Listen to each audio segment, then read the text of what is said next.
Did you have an extra message for the guys there on the field after? For sure. Yeah. And, it was really twofold. I mean, when winning a share of a conference championship in your 15th month of Division I is the second most important thing that happens on the day, that's pretty awesome. The number one most important thing was getting a chance to thank and honor our seniors, as, today being our last home game, certainly, right, senior day. And it's just, I'm an emotional guy when it comes to, on the field, I'm passionate, not emotional. Off the field, when I think about our family or our football players, I'm emotional because I know the work that it goes in to do what we do. And it's not always fun or easy or fancy, and everyone gets to see the fun 3 hours per week, but they don't pay attention to all the other stuff in the off season and all the practices. So just getting a chance to honor them. And then we had a pretty special couple who was here today, and Lee and Penny Anderson, who have been unbelievable mentors to Rachel and I for a long time, and just great stewards of the University of St. Thomas. So it was a pretty special day when we get to honor our veterans, honor our seniors, and then, the cherry on top is playing well enough to shut a team out that can throw the ball all over the yard and win a share, at least a share of a conference championship. So pretty cool. That was the message after the game. This group of seniors, obviously very special for you. Just talk about that group a little bit. 21 guys. It seems like I've said this now a couple times in the last few years. Thank you very much. Appreciate that. Because the group is getting more and more diverse in terms of how they come to us, what year they're in. Now there's some guys that are in their fourth year, some guys that are in their fifth year, picked up a double major, some guys that are getting their masters. And they all kind of come together in this beautiful mosaic to be what is our senior class. These 21 guys have gone through a whole lot, right? I mean, they come here in 2017 or 18, and part of championship teams and part of being dismissed involuntarily from a conference because they're doing their job really, really well, and then, put through, like everybody in the world was put through COVID. And I think I've spoken many times about how, although you wouldn't say it was a net win, there are positives that came out of that. And I think the way that the compassion and the empathy that as a team we showed towards each other is probably one of the great things that came out of COVID, because we didn't have games anymore to hang our hat on or to draw an identity from, right? And then you come out of that, and then all of a sudden they're like, oh yeah, you're going to go into Division I, you're going to go into this league, and you're going to go fly here and fly here and fly here and fly here, and then no one gives you any credit, and you're ranked 128 out of 128 before you play your very first game. And these guys just kept, pounding the rock and staying with it, and believing in each other, believing in this university, and believing in their coaching staff that I think has worked tirelessly. And, here they are, moving in a pretty good direction, I would say. So the group of seniors, it's going to be tough. I mean, these are names. We've been saying these names forever, right? I mean, Sexauer and Comus and Weimann and Meyer and Glenna and Broadley and guys that we've been saying their name forever. And they're going to leave some pretty big shoes to fill. These two in particular, I know, are been important guys for you. Can you talk a little bit about the roles they've played? So I guess you can, if you want to, you can start with the fact and the two that you're alluding to, although Shawn will be up here too, but we're not talking so much to Shawn today. We're talking Trent Meyer and Matt Weimann. And it's, my dad used to tell me, when you place personnel, we're talking baseball, it wasn't even football, right? It was baseball. It was my favorite sport growing up. And you place personnel and you want to make sure that you're strong along the midline. I talked to our softball coach and I say, hey, how's recruiting? She said, we want to make sure we're strong along the midline. And that's exactly where our leadership was, from the running back to the quarterback to the center to the nose guard to the inside linebacker to the safety, strong along the midline. And one of the reasons is because that energy, not just you can play both sides of the field, but the energy emanates out very well when you're in the middle. And guys like Matt Weimann, case in point, his first year in Division I, our first year in Division I, he ends up being the lineman of the league. And here's a guy who could have gone a lot of different places and done a lot of different things, but felt strongly compelled. He can speak more to it. I don't want to put words in his mouth. That this was a place that was going to grow him in every way, not just football, not just academically, but spiritually and socially and as a man.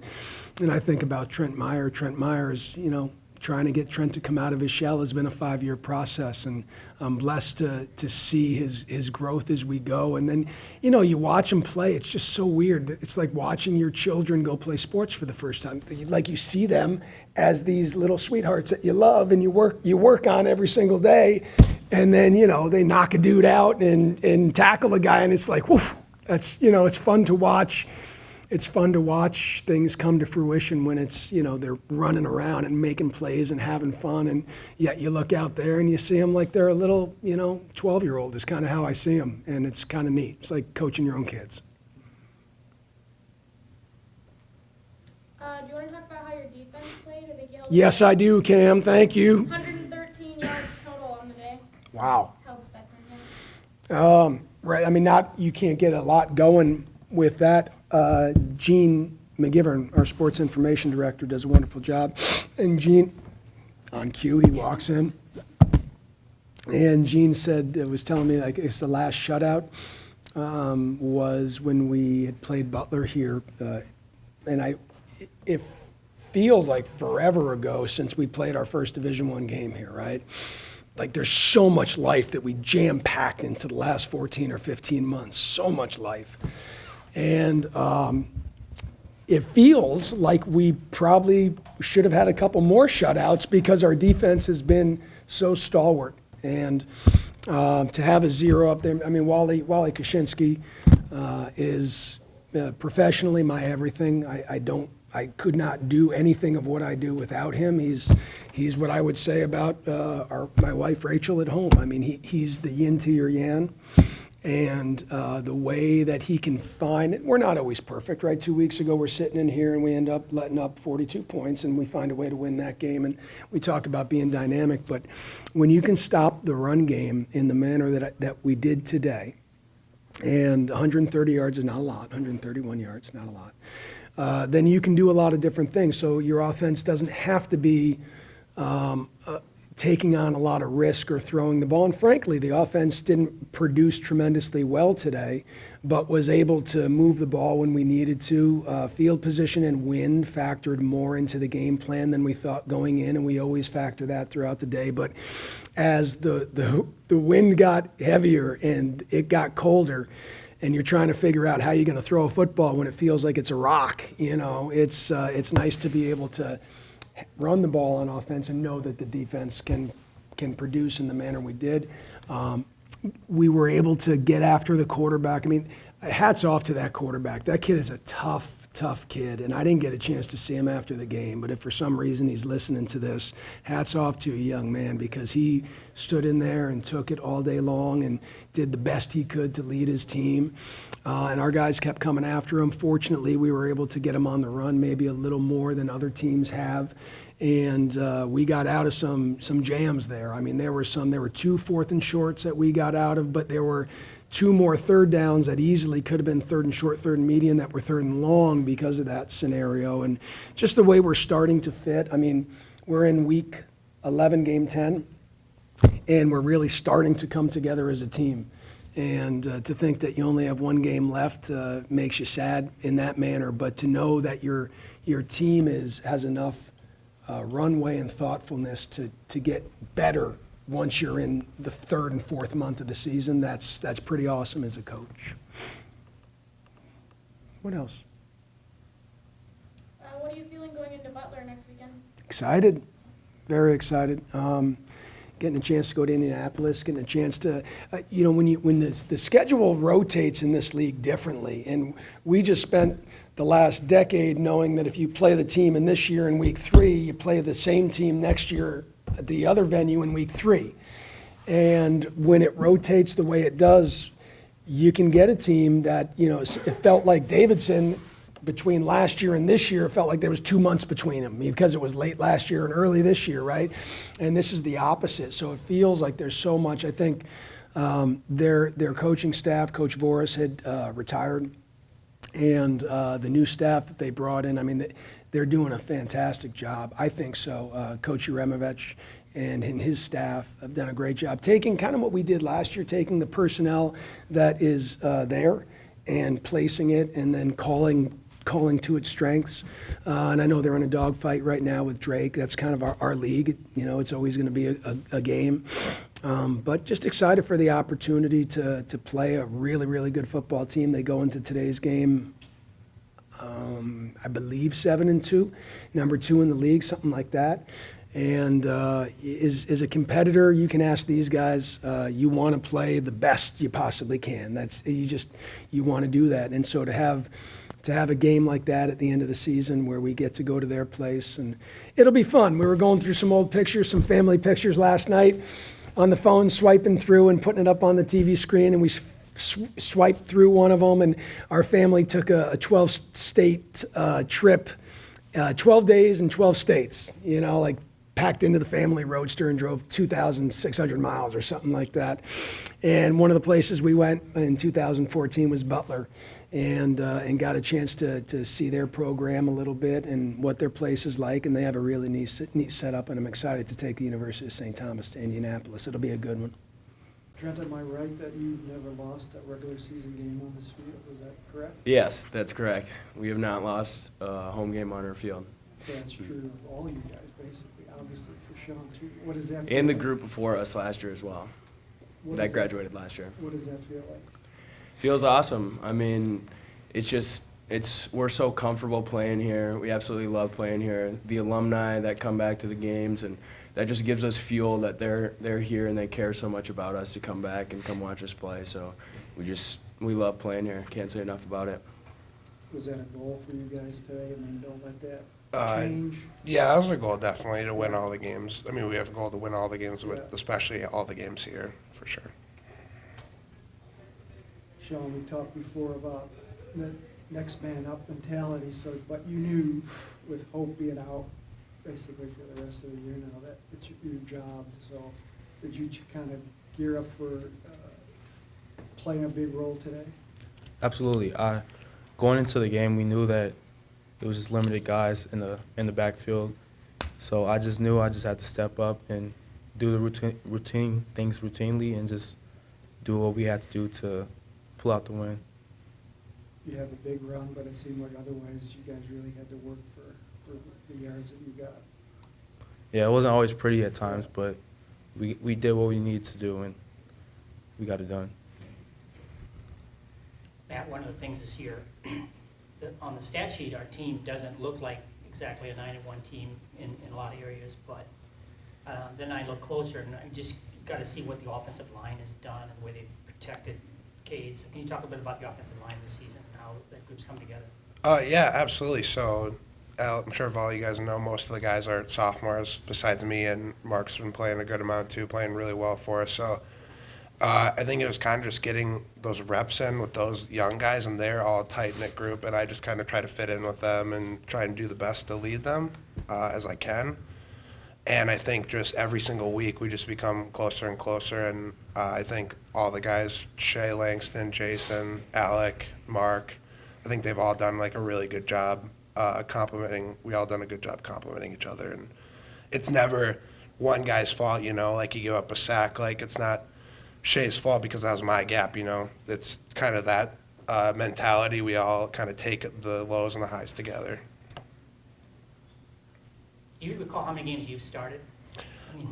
So All 4 years pretty much? No, my freshman year I only started 2 games, one or 2 games my freshman year, but since then I've started every game, through. So it's probably around 30. About similar to you, Trent? I know you were playing a lot, even as a freshman, if I remember. No, I wasn't actually playing at all as a freshman. But yeah, sophomore year I was rotating in a little bit sophomore year, but was a second string guy, but rotated in. And then last year started. But I mean, on the defense, we rotate a lot too, as you can see. So it's like we have multiple starters playing at inside backer. It's not just one guy that's starting, and we rotate a lot of guys in there, and that really gives us the ability to have fresh legs and run to the football that the way we do characterizes our defense. Shawn, can you talk a little bit about the upperclassmen in this group and what they've meant to the younger guys? Upperclassmen has been a great shoulders to lean on for us, especially coming in last year. We had guys like Comas, Nick Rice, and Tom Leffler that really helped me and help out coming in, and those guys are really helped. Glenn talked about you coming out of your shell a little bit. Talk about that in terms of the growth that you've felt personally going through this process. Yeah, well, even just being up here talking in front of you, I think that's part of coming out of my shell a little bit, and we've talked about that. But I think just from a leadership standpoint, too, just being a little bit more vocal, finally assuming that role as a senior leader. And it's definitely been a long process, and like Coach says, leaders can lead. It doesn't matter what age they are, but for me, it just kind of happened to start during my fifth-year process of really becoming a more vocal leader. I always thought I was a lead-by-example type of guy, but at some point, you got to be a little bit more vocal, and I feel like I've started to do that, and a lot of guys on our team have started to do that as well. Are you done after this year, too? Yeah, this is my last year as well. So you guys are facing your last game. That can't feel good in some ways. No, I mean, obviously you want to keep playing. Yeah. It's a lot, love playing with these guys, but it's really exciting to know that we have a game, the opportunity that we have next week in Butler. So I would say that kind of offsets it. I mean, we'll be sad when it's all over, but right now we're kind of just excited for the opportunity that we have next week. Yeah, just grateful to have one more time to be able to strap up the pads and play again for sure, because it's a little different feeling than last year when our senior day was the last day and we knew that we didn't have another game. At least that we know we're promised one more game and another opportunity to play with each other again and have a long road trip with each other, and it'll be fun. For sure. I'm really grateful to get one last ride with these guys. And, man, it's been fun. I'm excited. Very good, thank you. Thanks, guys, appreciate it. Can I jump in, please? Trent and Matt, can you just describe how this whole transition has gone, and to be a part of it and doing something unprecedented and having success in such an unprecedented time frame? Has it really hit you how you kind of carved your own place out in college football history, or when do you think that will be if it hasn't already? You want to go? Yeah. Well, obviously it's been interesting. Like you said, something that's unprecedented, but I think it's more just taking it. It hasn't really hit me yet, I guess I would say, to answer your question. But it's been really fun to take on a new challenge with all the, it's not where you go, it's who you go with. So with all the guys we got here, it's the same process, just different teams are playing against. So that's kind of, I would say, has made it a smooth transition and allowed us to do what we're doing right now. Yeah, it's kind of hard for us to think about it big picture because we just always talking about being present and staying in the moment and just being where your feet are. So we take it one day at a time. So, I mean, when you're being present and you're just living that day at a time, it's kind of hard to see all these big picture items that are going on. And we're just along for the ride and happy to be here.